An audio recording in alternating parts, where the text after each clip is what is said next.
Magandang araw po sa inyong lahat. Magandang araw Pilipinas. Ito po ang pinakaunang kapihan sa Media ng Bayan at dito po natin mabibigyan ng pagkakataon na pag-usapan ng mga accomplishments, mga programa, mga proyekto ng ating pong pamalaan upang ibsan ang kahirapan dito po sa ating bansa.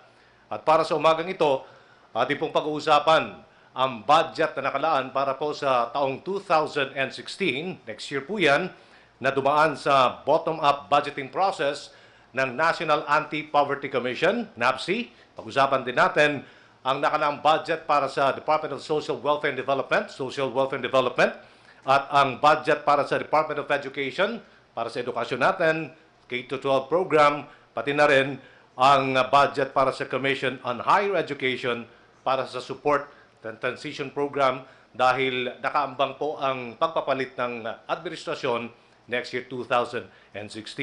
So ipakikilala natin maya-maya lamang ang ating pong mga panauhin. Samantala, narito muna ang ating pong butihing Undersecretary Janco Chua upang magbigay ng kanyang opening remarks. Yusek Chua.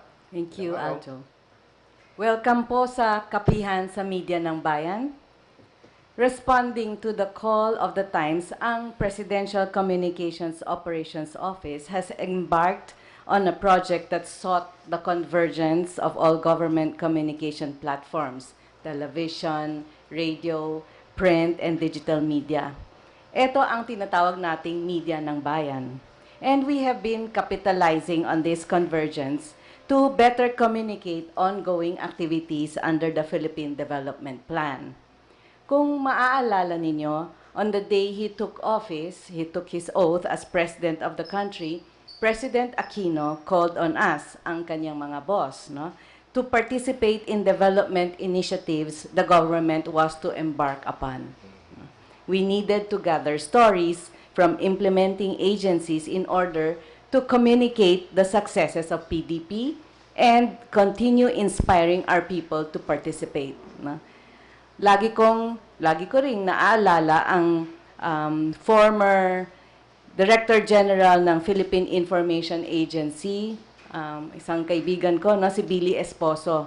His admonition was that we in communications must fill the information gap if we are to bridge the opportunity gap experienced by the Filipinos. Hopefully, sana sa pamamagitan ng mga kapihang tulad nito, the government agencies as well as government media will be able to narrow the great divide. So, sa ngalan ni Secretary Coloma, maraming salamat kay Secretary Rocamora, Asek Jimenez, at Executive Director Vitriola. At give up ninyo ang inyong oras nitong long weekend, para maliwanagan namin ang sustaining inclusive growth and poverty reduction. Maraming salamat po at magandang umaga sa inyong lahat. Magandang umaga po.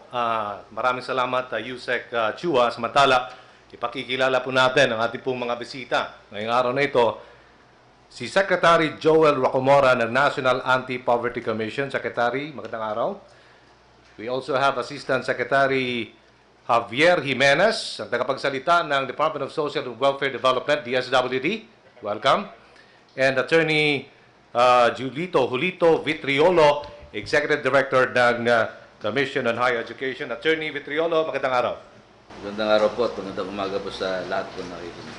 Okay, so tayo din napapakinggan live sa Radyo ng Bayan 738 kHz at mapapanood din sa People's Television Network at sa IBC Channel 13. Bisita din natin, nandito din po ang People's Television Network, ang Philippine Broadcasting Services. Kasama po natin sa media. Nais ko na pong tanungin si Secretary Rocamora. Secretary, ano po ang ginagawa ngayon ng NAPC, ng ating pong pamalaan para maibsan ang kahirapan sa ating pong bansa? Despite of the fact na sa likod po ng mga puna, may mga puna pa rin po, Secretary, sa ibang sektor ng ating lipunan na marami pa rin umanong mga naghihirap nating mga kababayan. Magandang umaga. Ayokong dumiretso sa NAPC kasi maliit na ahensya lang ang NAPC. At ang ginagawa namin ay tumutulong kami sa mga organisadong sektor na mahirap para makausap ang gobyerno tungkol doon sa mga gusto nila mangyari para sa sektor nila. Yung pangalawa po naming trabaho ay nasa batas oversight ng anti-poverty programs ng gobyerno. Kita naman natin, medyo sa katandaan, yung site ko ay hindi na masyadong maganda. Kaya ang ginagawa namin ay active piloting of convergence anti-poverty programs. Okay. So, yun, gusto kong klaruhin mo na yun. Opo. Okay. Tingin ko mas importante na sagutin natin yung marami-rami pa rin na mahirap na nagsasabi na hindi sila masyado nakakatanggap ng tulong ng gobyerno at mahirap pa rin sila. Tingin ko, totoo naman yun na marami pa rin mahirap dito sa bansa natin. Ang kahirapan kasi, siguro 2 centuries na yan na may problema tayo at napakabigat talaga ng problema ng kahirapan. Pero ang masasabi ko, ang budget ng gobyerno ni Pinoy para sa poverty, kung itotal mo yung budget ng buong administrasyon ni Pangulong Estrada at ni Pangulong Macapagal Arroyo, kung itototal mo yan, hindi yan mag-i-equal sa 1 taon na budget ng administrasyon ni Pinoy para sa poverty. So, ang dami talagang pera na nakalaan para sa anti-poverty work. Pero, hindi ganong kadali na mabawasan ang poverty incidence. Okay. Ang bulto ng alokasyon ng administrasyong Pinoy para sa poverty ay para sa tinatawag na social protection. Okay. Ang pinakamalaki na siguro dyan ay yung papaliwanag ni Asek mamaya, yung pantawid pamilya. 4Ps. Pero yung pantawid pamilya, dapat klaro tayo na that's a program for children of poor people. It's a program para yung mga bata, no, makakasigurado na okay ang health nila, hindi sila malnourished, at nakapag-aral sila ng basic education. Para naman yung oportunidad para sa kanila para makaahon sa kahirapan ay mabibigyan natin. Kasi kung malnourished yung mga bata, may epekto sa brains nila, hindi na rin sila pwedeng makaahon, makakuha ng trabaho, makapag-aral hanggang kolehiyo, gano'n. So, ang programang yan ay intergenerational poverty. Okay. Pero, dapat sabihin ko na rin dito na pag may nagsasabi na, kukunti lang naman yung nakakatanggap ng tulong ng gobyerno. Ang pamilya na natutulungan sa 4Ps program ay 4.4 million Marami na rin. families. Kung isuma mo yan sa individual, aabot na ng mga 19 million ang nakakatanggap ng tulong. Okay, so Wala pa dyan ang PhilHealth. Yun, malaki rin ang nakakatanggap na ng tulong ng PhilHealth. Pero, yun, kailangan klaro tayo na ganong kalaki man ang nakakatanggap na ng tulong sa gobyerno, mas malaki pa rin ang problema ng kahirapan. Okay, puntahan natin ang DSWD. Proposed 103 billion pesos, ganun po kalaki, USEC Javier, no, for Social Welfare and Development and Poverty Reduction Program. So, ito pang decrease, no, ng budget para po sa ating 4Ps na yan this year ay makakaapekto sa aspirasyon ng ating pamahalaan to significantly combat poverty within its term? Hindi siya makakaapekto dahil lumiit ang budget ng DSWD sa 2016 by about 3%. Dahil meron na kaming 300,000, mga 333,000 Pantawid Pamilya beneficiaries na nag-graduate na sila ng high school nung huling Marso. So dahil doon, dahil sila na ay graduate na sa programa, hindi na sila makakatanggap ng kanilang education grant sa susunod na taon. Kaya lumiit ng bahagya yung total budget ng DSWD. Pero yung coverage in terms of families ay ganun pa rin, 4.4 million. Nabawasan lang yung mga child beneficiaries dahil meron na kaming graduate last year. Kahit despite the fact na tumataas ang populasyon, wala ba kayong pinag-aaralan na pwedeng ibalik, taasan ang budget ulit? Well, yung Use basehan asset? kasi ng Pantawid Pamilya ay yung aming listahan ng database. It's a database of 5.2 million poor households na ginawa through a survey in 2009. Ngayong 2015, nandito kami sa second round assessment na ang resulta lalabas around the end of the year.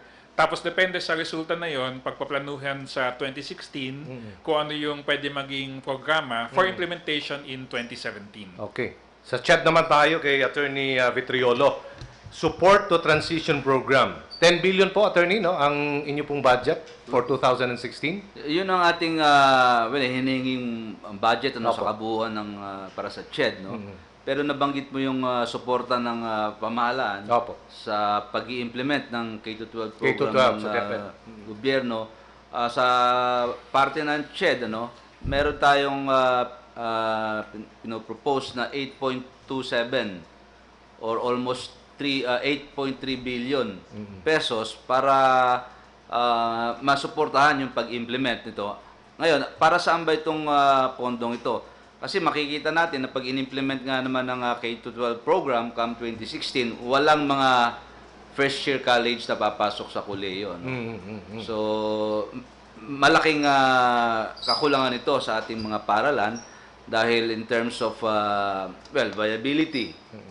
Wala silang pagkukunan at wala din naman kasing sapat na suporta na naibibigay sa kanila. So yung pondo ito na almost 8.3 billion, gagamitin ito para parte na rin ng parang income support sa ating mga faculty sa mga colleges and universities. Kasama na rin yung non-teaching staff.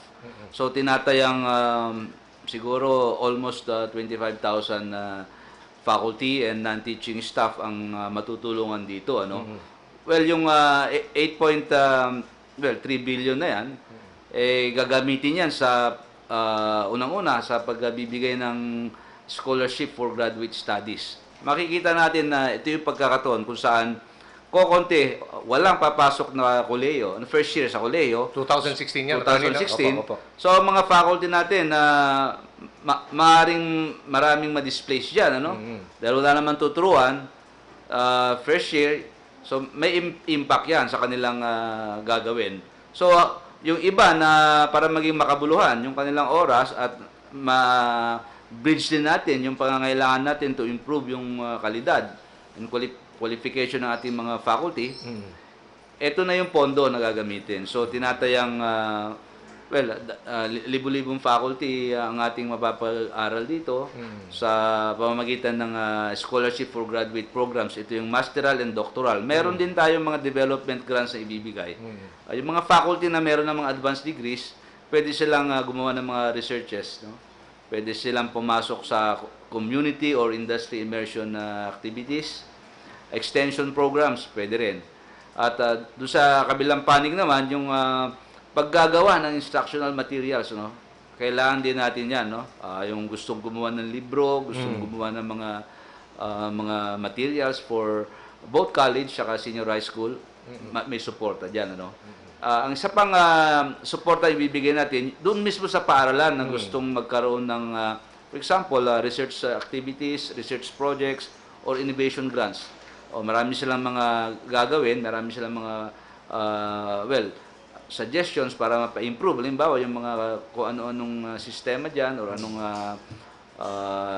research proposals, merong pondong ilalaan. So sa kabuuan, for the first year of implementation, 2016, 8.27 billion actually ang nakalaan dyan. Now, for the period of the entire transition period, from 2016 to 2021, tinataya nating almost 30 billion pesos ang ilalagay dyan ng gobyerno para maging makabuluhan at successful yung implementation ng ating K-12 program. Napaka-importante kasi ang programang ito dahil kung titignan natin, parang isa tayo sa dalawang bansa na lang sa buong mundo ang hindi pa nagma-migrate sa K-12.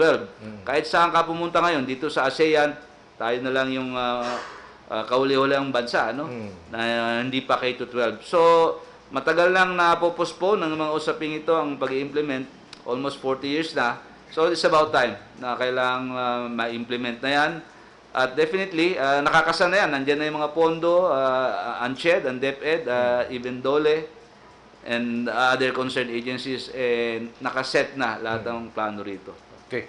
Babalikan ka namin mamaya. Attorney, punta mo na natin si Secretary Rocamora. Kasi ito, brief, itong bottom-up budgeting in the 2016 budget, no, to tap ito pong makikipag-ugnayan po tayo sa civil society organization, sa indigent community. So, pang ma-identify natin kung saan yung kulang talaga at tutulungan natin upang maibsan natin ang kahirapan natin. So, na kailangan dito ang tulong ng bawat isa ng mamayan. Secretary, am I right, no? To allow also the local government na i-implement ng kanilang mga proyekto. Andyan po yung mga pagtatayo ng mga management offices upang sa ganun mapo-foresee natin paano magagastos talaga yung pera, transparency, ika nga, no? So, ano po yung mga qualitative leaps o nagawa na po ng NAPSI ngayon? Ito po sa current anti-poverty drive campaign ng NAPSI particularly na dapat ipagpatuloy kung sino man po ang uupo this 2016 bilang susunod na administrasyon. Secretary Rocamora. Yung bottom-up budgeting, sa pangalan pa lang, ang punto dyan is, i-reverse mo yung planning process. Imbis na top-down siya, bottom-up. No? Kaya, bottom-up budgeting. Yung bottoms-up, mamayang gabi na yon, kasama na iba yun. kasama na ang beer. So, ang idea is, at the level of the municipality, okay, magpaplano kasama ang organisadong mga mahirap sa komunidad. No? Yung tinatawag natin civil society. Okay. Ang significance nito, makikita natin, number one, nung nag-umpisa itong programang ito in 2009, ang kasama sa programa ay 595 municipalities. Ngayon, ini-implement na yung 2015 at magpaplano na para sa 2016. Lahat na ng municipalities at saka cities ay kasama na sa programa. Okay. Opo. Nung nag-umpisa, 8 billion ang nakalaan para dito sa bottom-up budgeting. Ngayon, mahigit 25 billion na. Okay? So, ang significance po nito, karamihan ng mga development projects sa antas ng municipality, dati galing sa pork barrel. Galing sa PDAF ng mga kongresista at senador natin. Ngayon wala na. Unconstitutional wala na yung Suprema. Wala na yung pork barrel. So, kailangan talaga na may ibang paraan para maibaba yung pera ng national. At ang sa tingin namin, pinaka-importante ay itong bottom-up budgeting process. Okay. Meron po tayong mga bisita, siyempre, mula sa People's Television Network, si Ara. May mga questions ka, Ara? Okay. Hello. Morning po. Ang question ko po ay addressed po sa inyong tatlo. Nasa 25.8% po ang poverty incidence natin ngayon. At malaking porsyento daw po nito ay mula sa rural poor. So ano po yung mga umiiral natin na programa para sa rural poor o yung mga mahihirap na nasa malalayong probinsya sa kasulok-sulukan ng bansa? Thank you po. Sino mauna? Ano muna, DSWD muna. Sige sir, kasi katatapos na po ni Secretary Rocamora. Babalikan natin siyempre si Secretary Rocamora. So, i-contexto muna natin yung statistics yun. Ano? It's 25.8. Pero nung 2010, that was 27.3. In fact, nung bago mag-Yolanda, bumaba pa yan to about 24.3. Pero dahil nga sa Yolanda, umakyat siya sa 25%. So, gusto ko lang ipakita nga na bumaba na siya ng mga 2 or 3 percentage points since 2010. Sa hanay naman ng DSWD, of course, it's still our Pantawid Pamilyang Pilipino program na majority talaga sa ating mga beneficiaries ay galing sa mga probinsya. In fact, it is the ARMM region which has the largest allocation of Pantawid Pamilya funds. I think for the past 3 years. Doon talaga natin nakikita na yung pondo ng DSWD at yung mga beneficiaries ng Pantawid Pamilya ay galing talaga sa mga malalayong lugar, mga probinsya outside of the cities. Sinasabay din natin dyan yung aming tinatawag na Kalahi Seeds, yung aming community-driven development program, at yung aming Sustainable Livelihood Program. Pero gusto ko lang ibanggit na sa lahat ng mga programa ng DSWD, lahat yan ay in the rural areas. A large part of the majority ay nasa rural areas. Konti lang dyan yung sa mga urban areas.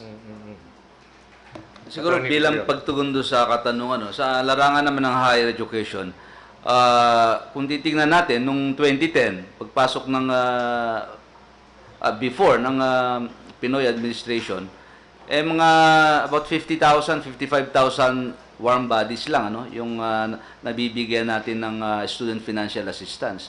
Pero nung after several years, pagpasok ng Aquino administration, umabot na yan ng almost 200 or 300,000 warm bodies.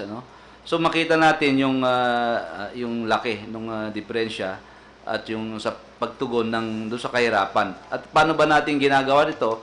Sa parte ng CHED, meron tayong tulong-dunong program or yung student financial assistance programs natin na kung saan binibigay natin yung benepisyo sa pag-aaral sa ating mga kolehiyo, lalong-lalo na sa mga state universities and colleges, dahil medyo mababa ang tuition dyan, yung pagkakataon na makatuntong sa kolehiyo, yung ating mga nabanggit mo kanina, yung poorest of the poor, na nasa mga rural areas.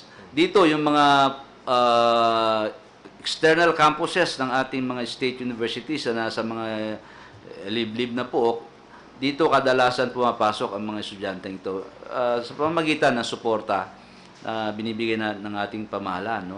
So for in 2014, for example, or 2013, meron tayong mga 4.2 billion in terms of student financial assistance under the tulong-dunong program, yung naipamahagi natin sa more than 300,000 beneficiaries.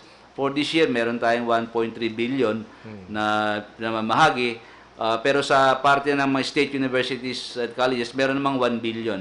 So, more than 2 billion pa rin yung ating pinamimigay. And over time, hopefully, yung mga pumasok sa programang ito, after 4 years, makapagtapos sila. So, yan lamang yung ating programa, isa sa mga programa na tumutugon dun sa issue ng poverty. Kasama na rin ito yung Poverty Alleviation Scholarship Program natin. Yung Student Grants Program for Poverty Alleviation, around 500 million. Umabot na rin ng there was a time na umabot na rin ng 2 billion yan. So malaking mga pondo ang nilalaan para sa ating the poorest of the poor na tinatawag. Okay, George ng Philippine Broadcasting Services, may question? George? Magandang araw po sa inyong lahat. Ako po si George mula sa PBS Radyo ng Bayan. Yung aking question po ay para kay Secretary Rocamora. Dalawa po sa mga pinakamahirap po sa Pilipinas ay yung mga magsasaka at saka yung mga mangingisda. So ano po yung ating mga programa na konkreto para po sa ating mga fishermen, fisherfolk at mga magsasaka o mga farmer para maibsan ang kanilang kahirapan, Secretary? Yung mga programa kasi para sa rural areas ng gobyerno, ang dami-dami niyan. Opo. No? Ang importante, makita natin ano yung balangkas. Yung balangkas ay ang mga programa nga, mga anti-poverty programs ng gobyerno ay nakapalangkas sa tinatawag ng NEDA na spatial, as in space, no? Spatial and sectoral programs. Okay. Yung spatial program ay yung tinatawag na ASAP program, Accelerated Sustainable Anti-Poverty Program. Ang ginagawa po natin dito, pinipili natin yung mga growth areas, syudad man yan o first-class municipalities. Sila ang spoke, anong tawag nito? Sa bisikleta, yung spokes, yung mga mahirap na municipalities. Yung hub, yun yung growth area. Pinagpaplano natin yung growth area at saka yung mahirap na municipalities na sabay-sabay para mapabilis ang delivery ng national government programs doon sa areas nila. At mayroon ding mga bagong pondo para sa mga programa nila. Okay. Sa coconut naman, kasi ang coconut farmers, sila yung pinakamahirap naman talaga. No? Ang problema po natin, siguro lampas na ng 30 years na yung coco levy hanggang ngayon hindi pa magagamit. Ang problema, may TRO ang Korte Suprema sa dalawang EO ng administrasyon para maumpisahan na ang paggastos ng coco levy na nasa treasury na. Pero ayun, nahinto uli. Okay? Pero malaki-laki rin naman ang pondo ng Philippine Coconut Authority. Ang programa ng Philippine Coconut Authority ay sa pagdi-develop ng bagong produkto ng niyog. Yung tinatawag na fresca products. Kasi ang problema ng coconut industry natin ay hindi ganun ka-competitive yung coconut oil. So, nagde-develop ng mga bagong programa. Tapos maraming pera para sa replanting, para sa fertilization, at saka sa intercropping. So, sa 2015 na lang ay mayroong mga 7 billion ang PCA para lang sa mga programa. Pangalawa, yung Bureau of Fisheries and Aquatic Resources, tinututukan nila ang mga fisher folk. Okay. Yung fisher folk, karamihan sa kanila nakatira sa danger zone. Coastal areas. Sa coastal areas. Gusto natin na ilikas sila para hindi na sila, wala na sila sa danger zone. Pero, kung fisherman ka, ayaw mo namang tumira ng sobrang layo sa dagat. So, may programa ngayon ng gobyerno para magtayo ng 252 fish landings. So, ililikas mo man yung mangingisda, may mapupuntahan sila na tabing dagat. At doon yung mga programa ng BIFAR sa pagbibigay ng bangka, makina sa bangka, fishing gear. So, yun, isipin na lang natin, 252 fish landings, a minimum of 75 fisher folk per fish landing. Multiply mo na yan, marami-rami na yan. Tapos sa 2016 budget, mayroon na namang 250 fish landings. So, may programa tayo para sa coconut farmers at saka sa fisher folk. Kailangan lang bilisan ang implementasyon. So, sumusuporta po ang NAPSI dito po sa amended Kasi nabasa ko po yung amended fisheries code. Marami pong tinatamaan po dyan ng mga ordinaryong mga mangingisda natin, limitado ang lang pangisda. Halimbawa po sa Manila Bay, meron po tayong mga fish holiday dito. Kailangan nating ipatupad ang fisheries code, itong amended fisheries code. Isang problema kasi natin, ang European Union nagdidemanda na mabawasan ang illegal fishing. At ang problema, yung multa Malaki sa na. illegal fisherfolk, pocket money lang yun ng mga commercial fisherfolk. So, ang natatamaan talaga nitong amended fisheries code, yung mga commercial. Okay. Yung municipal fisherfolk, hindi sila masyadong natatamaan. Ang programa lang ng BIFAR na kasama sila ay pinagpahinga yung isda sa ilang lugar para may chance sila na dumami. First few years pa lang na naumpisan yan, malaki talaga ang impact nitong ganitong programa. Mas maganda po yan. Okay. DSW tayo kay ASEC Javier. Sir, meron po tayong significant increase naman. Kung meron tayong decrease kanina, may increase, no? Dito po sa Social Protection for Indigent Senior Citizens. Okay, so ano po mga cost ng significant increase na yan? Batay doon kasi sa social pension law, yung ating mga indigent na lolo at lola, dapat from 60 years old above, dapat nakakatanggap sila ng 500 pesos a month. Pero nung mga huling taon, dahil sa budget na binibigay ng DBM, nung una, ang natutulungan lang namin 78 and above. Tapos last year, lumaki yung budget, naging 65 and above. Pero in 2016, nakapaglaan ng mas malaking budget talaga ang DBM for the full implementation of the law. So, for the first time in 2016, masiservisyohan talaga natin yung 60 years old and above na indigent na mga lolo at lola. Kaya lumaki yung budget na yon para sa programa na yon. Ayan, si Attorney Vitriolo naman ang CHED. Yung development grants, yung sinabi niyo po kanina, sir, no? Yung intervention natin dahil dito sa ASEAN integration, K-12 na yan, okay.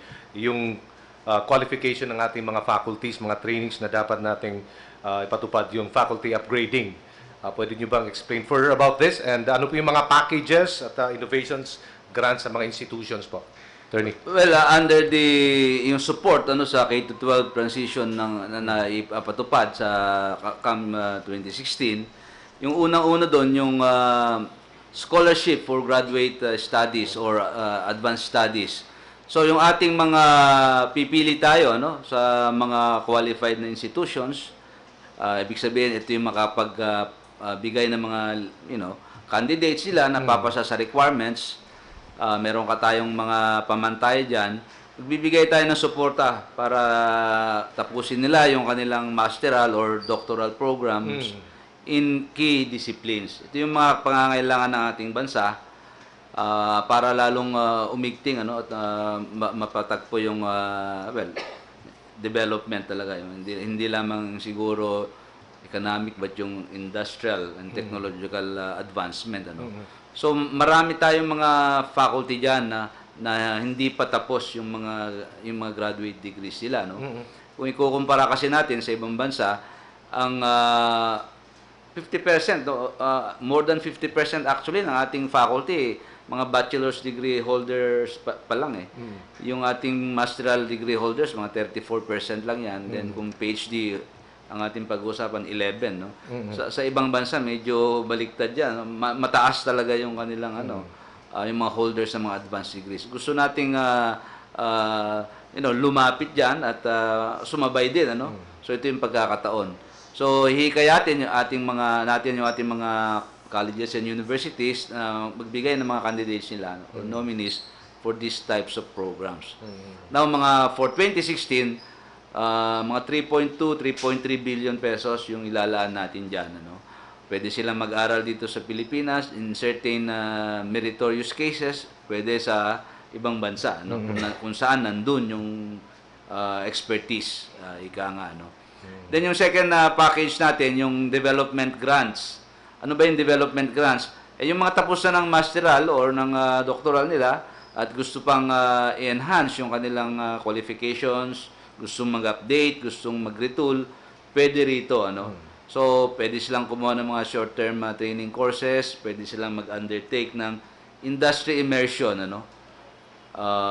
Activities, pwede rin silang mag-conduct ng mga research. Importante 'yon dahil medyo mahina tayo sa research, ano? And then of course, kasama na rito yung community extension activities, ano? So in combination or mga stand-alone na programa, pwede rito. For example, pwede siyang kumuha ng ilang units sa core units sa universidad, for example, and then yung part of that pwede niyang gamitin sa industry immersion. So or pwede ring research. So combination to, ano? At the end of the day, pwede itong i-convert to units para lang magamit niya para sa more advanced studies. So isang pamamaraan yan, ano? Ngayon naman, yung isa naman na modality pa rin ng ating programa diyan, yung innovation grants sa institution na nabanggit ko na kanina. So gusto nga magkaroon ng research project at wala namang sapat na pondo, pwedeng itap ang pondo ng K-12 Transition Support Fund, no? Para mabigyan ng ating mga paaralan ng pagkakataon na mag-undertake ng mga interdisciplinary o multidisciplinary collaborative researches or undertakings para masagot yung mga pangangailangan ng ating pamahalaan. For example, ano ba yung mga kailangang pag-aralan dito? Well, sa climate change, importante yan, no? Kailangan pag-aralan pa dahil habang lumalaon, maraming kailangang matutunan. Disaster preparedness, for example, ano? Yung mga researches along that line. Even food security, other similar researches na kailangan gawin para yung state of the art, yung ating teknolohiya, yung ating growth in these areas lalo pang tumaas. And then yung support naman sa senior high school training. Anong ibig sabihin nito? Marami tayong mga guro diyan siguro or non-academic personnel na gustong lumipat sa DepEd or sa gustong magturo ng sa K-12.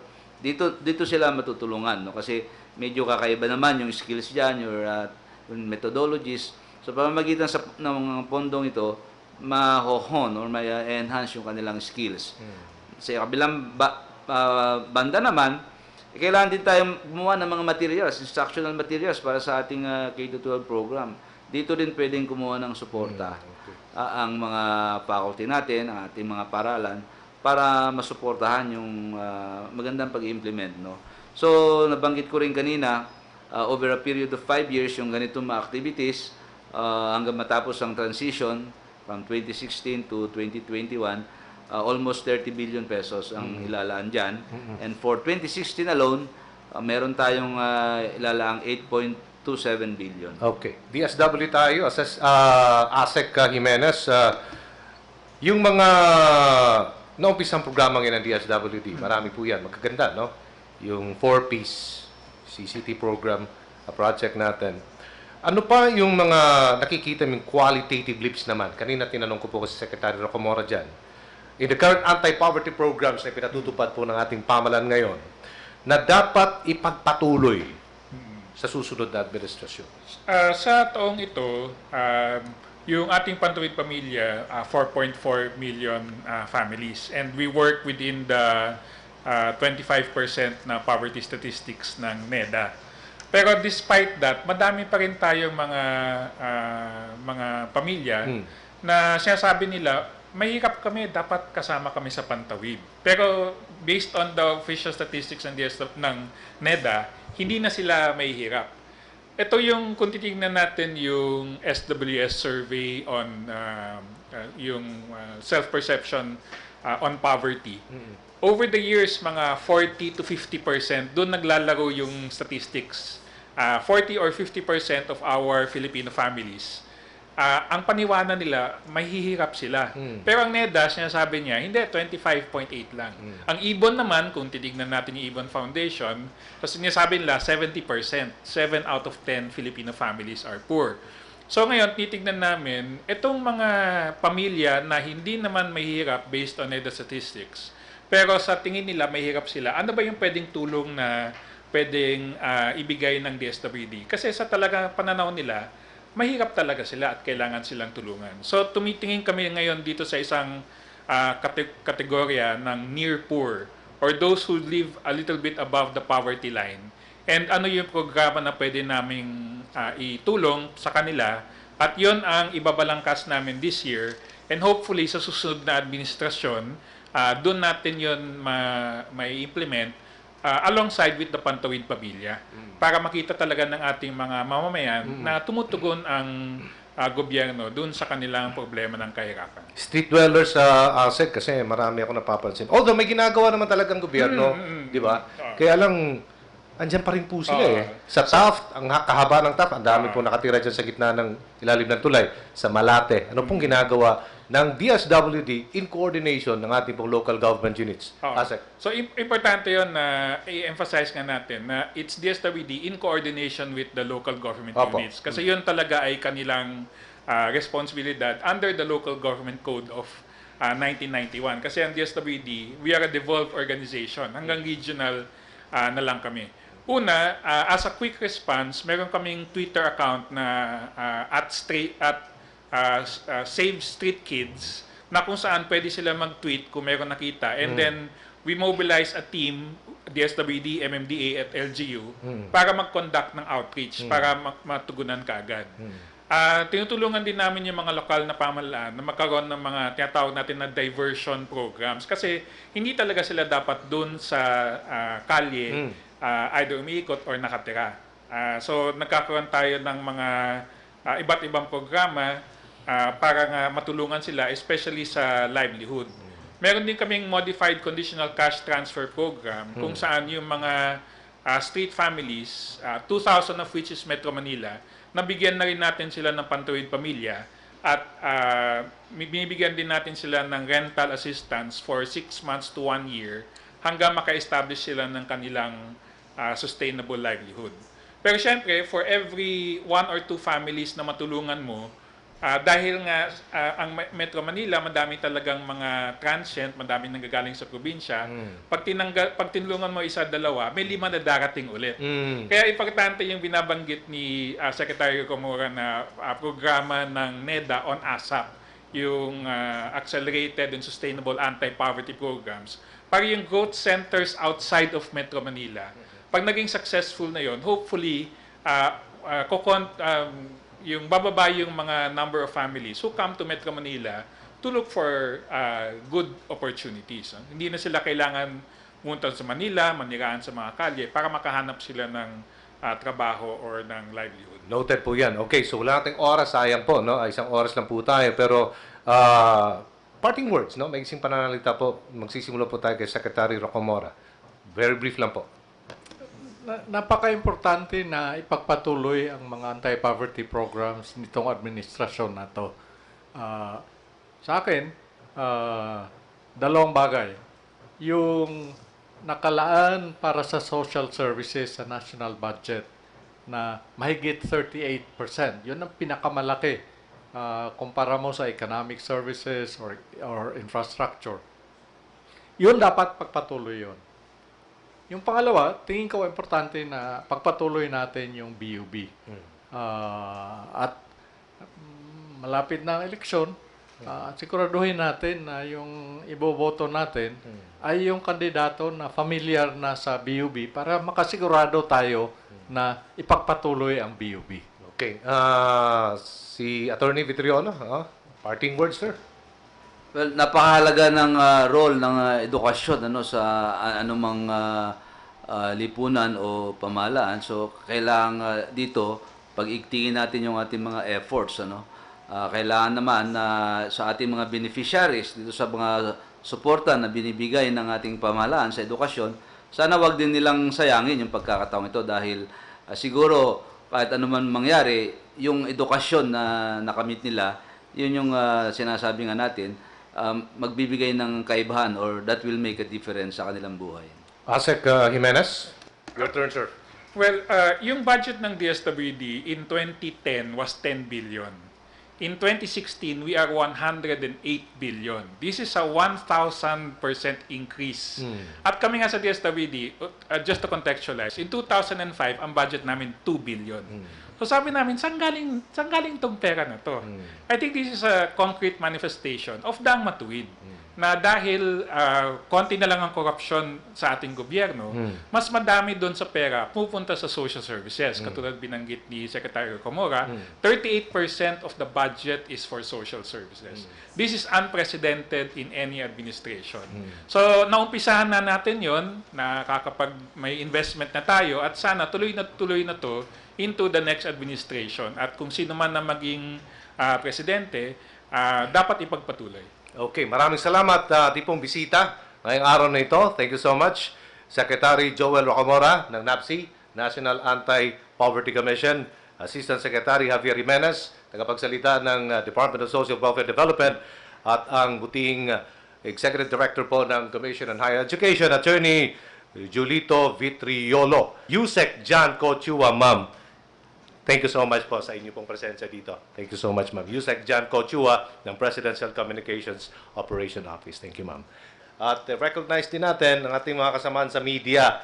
Now, Media ng Bayan na rin to, ha? Ray of Opsen, Media ng Bayan, Luan of PCOO, George, Radyo ng Bayan, Donna Lara ng People's Television Network Channel 4, Sheila of IBC Channel 13, and Leslie from PNA. Yan.